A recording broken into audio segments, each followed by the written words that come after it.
بسم اللہ الرحمن الرحیم۔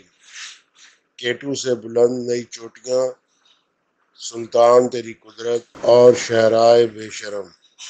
خشکی کے اس بلند قطعے کو جس کی سطح پتریلی، نامور ڈھلوان اور سطح سمندر سے تقریباً 900 میٹر بلند ہو، پہاڑ کہا جاتا ہے۔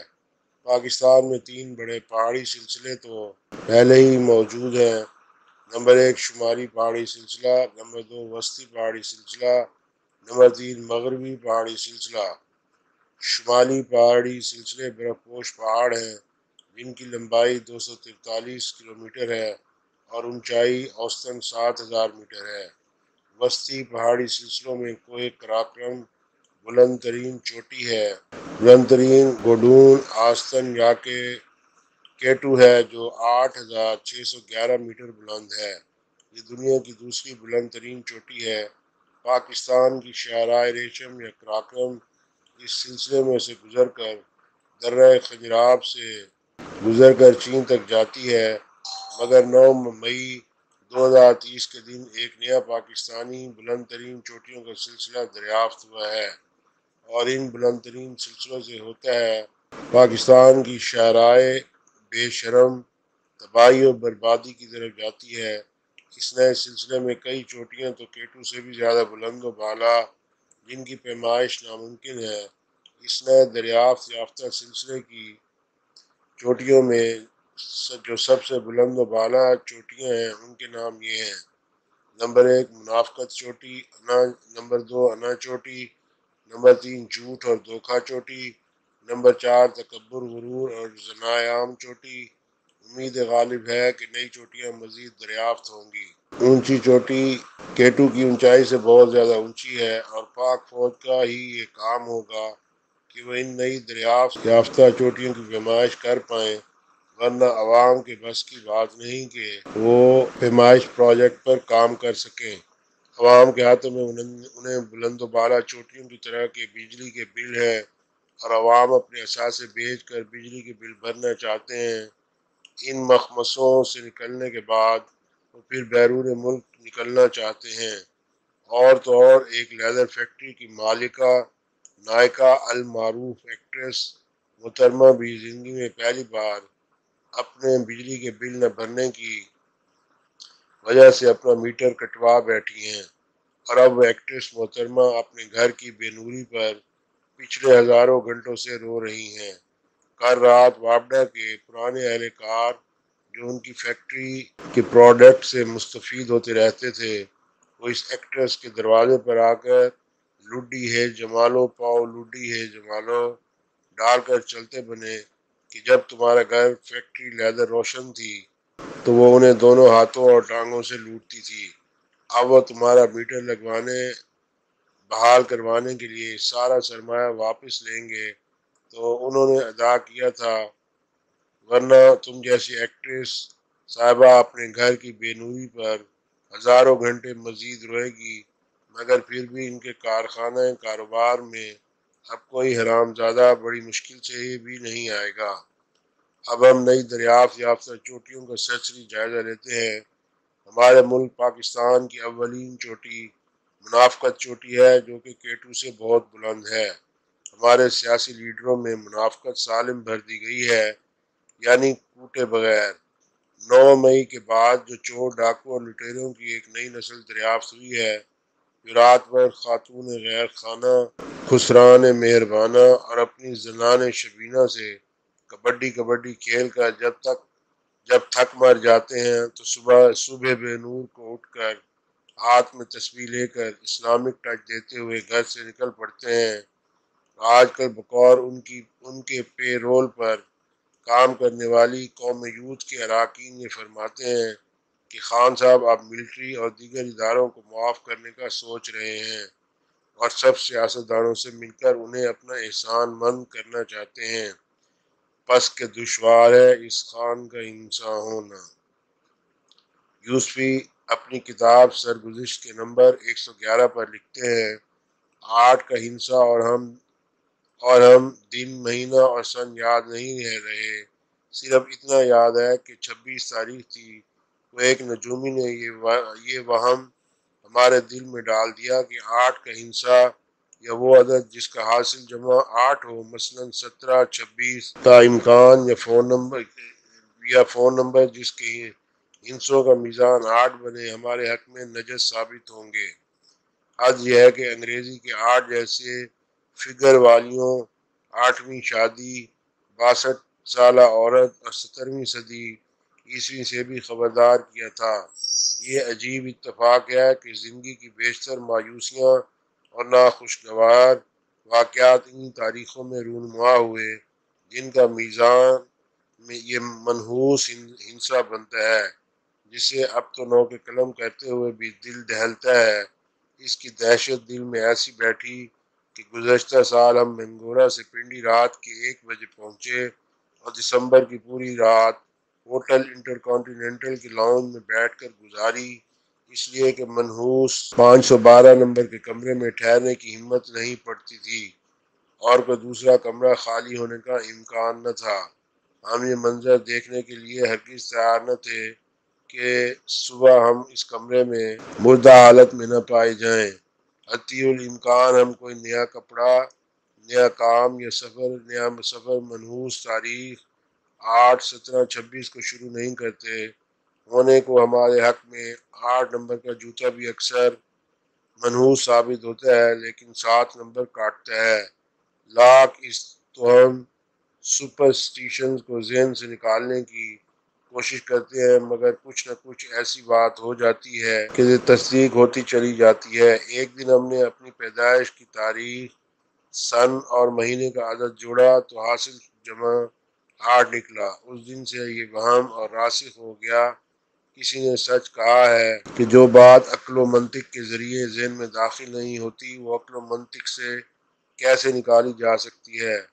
توہم کے کارخانے کا دستور نرالا ہے، یہاں وہی ہے جو اعتبار کیا۔ صفحہ نمبر 105 پر لکھتے ہیں، 1 سال پہلے اس نے اس بڑھاپے میں گاؤں جا کر تیسری شادی کی تھی، بے اولاد تھا، پہلی 2 بیویاں مر چکی تھیں۔ دلہن کے حنائی ہاتھوں سے بالوں میں مہندی کا خضاب، مونچھوں پر ہمیشہ سیاہ خضاب لگاتا تھا۔ کہتا تھا کہ مہندیائی مونچھ کو مٹیار اور ڈاکو خاطر میں نہیں لاتے، لگوا کر عجب ہیئت قط خدائی بنائے۔ توبہ تلہ کرتا لوٹا۔ ایک دن کہنے لگا کہ بڑھاپے کی شادی اور بینک کی چوکیداری میں ذرا بھی فرق نہیں، سوتے میں بھی ایک آنکھ کھلی رکھنی پڑتی ہے، چٹیا پر ہاتھ رکھ کے سونا پڑتا ہے۔ ہم نے گجراتی کی مثل سنائی کہ جوانی کی بیماری، ضعیفی کی مفلسی، جاڑے کی چاندنی اور بڑھاپے کی شادی پر حقے کا پانی، یعنی لعنت۔ بولا میں تو حقہ ہر دفعہ تازہ کر کے پیتا ہوں۔ ہم نے کہا چاچا تم نے 3 شادیاں کی اور کوئی سبق حاصل نہ کیا۔ بولا کیوں نہ کیا، آئندہ کسی بیوہ یا پکی عمر کی عورت سے شادی نہیں کروں گا، میری توبہ ہے۔ 2 کانوں والی۔ صفحہ نمبر 107 پر لکھتے ہیں، وظیفے، جادو ٹونے اور جنتر منتر سب بکواس، گھٹیا آدمی ہے، کپڑے کے تاجروں سے بھی 1 گز لٹھا لینے سے نہیں چوکتا۔ چاول کے گودام چیک کرنے جاتا ہے تو ہر بوری میں 3 دفعہ سنبا گھومتا ہے، خود انشورنس کمپنیوں سے کمیشن کھاتا ہے، یہ بینک کے مقروضوں سے قرض لیتا ہے، ایک یوں ہی سی عورت کے ساتھ یوں ہی رہتا ہے۔ اس یکجائی میں دونوں نے شرع کو دخل انداز نہیں ہونے دیا۔ منہ بولی بیوی ہے، وہی اس کی بالائی آمدنی کی بالائی اتارتی ہے، کے علاوہ قرض کے زور پر کوچہ بکوچہ در بدر زن بزن مارا پھرتا ہے۔ پچھلے سال تو ایک طوائف نے اسے اپنے کوٹھے پر ڈال دیا تھا، کم خرچ بالا خانہ نشین۔ جیسا یہ ہے ویسے ہی اس کے مرشد اور ہم نوالا ہم پیالہ دوست، ویسے ہی اس کے مرشد اور ہم نوالا ہم پیالہ دوست ہیں۔ یہ باتیں یوسفی صاحب نے تاریخ انصاف سے پہلے لکھی تھی۔ اور ہاں اب ذکر نئی دریافت شدہ چوٹیوں کا ہو جائے کہ جن چوٹیوں کا نام منافقت، جھوٹی انا، جھوٹ، دھوکہ دہی، بھوکا تکبر اور غرور ہے۔ اس کی وجہ یہ ہے کہ مندرجہ بالا بیماریوں کا ان چوٹیوں سے پر بسیرا ہے۔ منافقت میں ہم کیٹو کو سر کر چکے ہیں۔ ملاوٹ سے بڑی خرافات اس کرۂ ارض پر نہیں ہو سکتی۔ جیل جا کر دیسی مرغے، بکرے اور اب سردیوں میں دریائی مچھلی سے لطف اندوز ہونے والا شہنشاہ عالم پناہ جب آزاد رہتے تھے تو اس وقت اپنی جیسی خواتین کے جھرمٹ میں رہ کر غریب عوام کا افسوس کھاتے تھے۔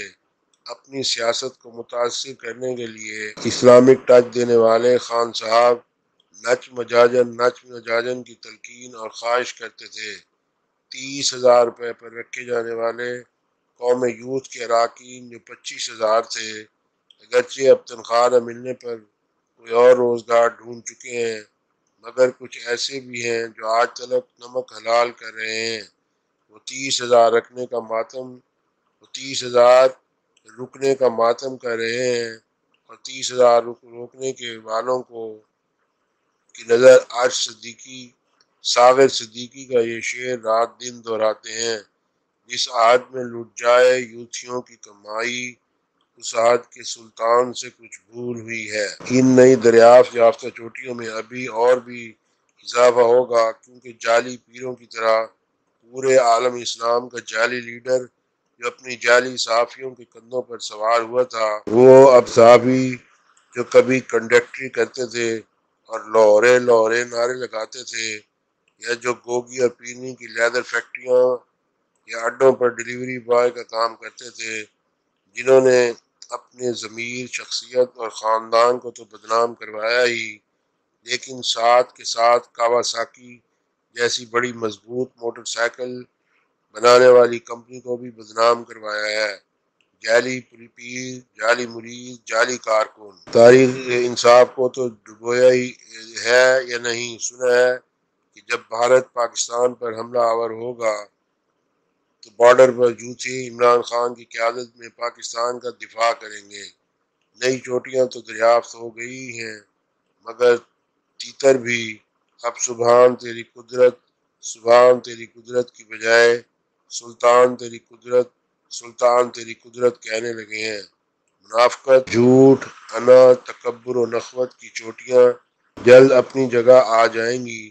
اللہ پاکستان کی حفاظت کرے گا، کیونکہ یہ ملک اسی کے نام پر لیا گیا ہے۔ اس کے دشمن ہمیشہ بیوی سمیت جیل میں جائیں گے۔ یہ آج سے 20 سال پہلے کی بات ہے کہ میرے بہت ہی گہرے دوست اور بہترین شاعر جو کہ بینکار تھے اور اب ریٹائرڈ زندگی گزار رہے ہیں، ان کی پوسٹنگ کے دوران سروس خانوال حبیب بینک میں ہوئی تھی۔ دوران سروس وہ عظیم سیاستدان عمران خان کے والد محترم اکرام خان نیازی سے ملتے تھے کہ ان کا اکاؤنٹ اسی برانچ میں تھا۔ اکرام اللہ نیازی گورنمنٹ ملازم تھے اور آفیسر کیڈر میں تھے۔ اکرام اللہ نیازی نے خانوال کے قریب وہاڑی موڑ سے آگے 3 کلومیٹر پر 9 مربع زرعی رقبہ 47 روپے فی کنال اپنے نام الاٹ کروایا۔ وہ اس وقت گریڈ 18 میں تھے۔ 19ویں گریڈ میں پہنچنے کے بعد جب لوگوں کو معلوم ہوا کہ دھرتی مانگ کے ساتھ اکرام اللہ نیازی نے برا سلوک کیا ہے تو انہیں نوکری سے ہاتھ دھونا پڑے۔ میرے اسی دوست کے ایک کزن جو کہ سی اے تھے اور بلے کے موجد عمران خان نے شوکت خانم کے لیے چندہ مانگنا شروع کیا تھا۔ سی اے صاحب کا نام ذوالقرنین تھا۔ وہ فرگوسن جیسی بڑی فرم میں کام کرنے کے علاوہ سعودی عرب کی بڑی بڑی کمپنیوں میں کام کر رہے تھے کہ ایک کرکٹ لور ہوتے ہوئے وہ عمران خان کے ساتھ چندہ مہم پر ساتھ نکلتے تھے۔ عمران خان اکثر و بیشتر چندہ دینے والی اندھی عقیدت کے ماروں کو بذریعہ ذوالقرنین ہدایت جاری فرماتے تھے کہ لوگوں سے کہیں کہ وہ زیادہ سے زیادہ کیش دیں، چیک یا ڈرافٹ نہ دیں۔ ایک دن ذوالقرنین صاحب نے خان صاحب سے جمع شدہ کیش کی رسید مانگی تو صاحب جی نے طیش میں آ کر ذوالقرنین صاحب کی عزت افزائی کر دی۔ یوں ذوالقرنین صاحب خان صاحب کے پروجیکٹ کو چھوڑ کر کسی اور فرم میں چلے گئے۔ اس وقت تاریخ انسان انصاف ابھی عالم وجود میں بھی نہیں آئی تھی۔ بلند و بالا چوٹیوں کی مکین گلابی بیرنی نے شعر و شاعری شروع کر دی ہے۔ فرماتی ہیں حافظ نے تیری یاد سے بیگانہ کر دیا، حافظ نے تیری یاد سے بیگانہ کر دیا، تجھ سے بھی دل فریب ہے غم لوٹ مار کے۔ اب درخواست ہے کہ چینل کو سبسکرائب کریں اور آئیکن کا بٹن پریس فرمائیں۔ بصورت دیگر ہم آپ سے ہرگز خفا نہیں ہوں گے۔ اس سے پہلے بھی ہزاروں لاکھوں چینل سبسکرائب کرنے سے ہمارے معاشرے میں کون سا سدھار پیدا ہو گیا یا کون سا بیمار شفا یاب ہو گیا ہے۔ آپ یہ کہہ سکتے ہیں میری انگلی میری مرضی۔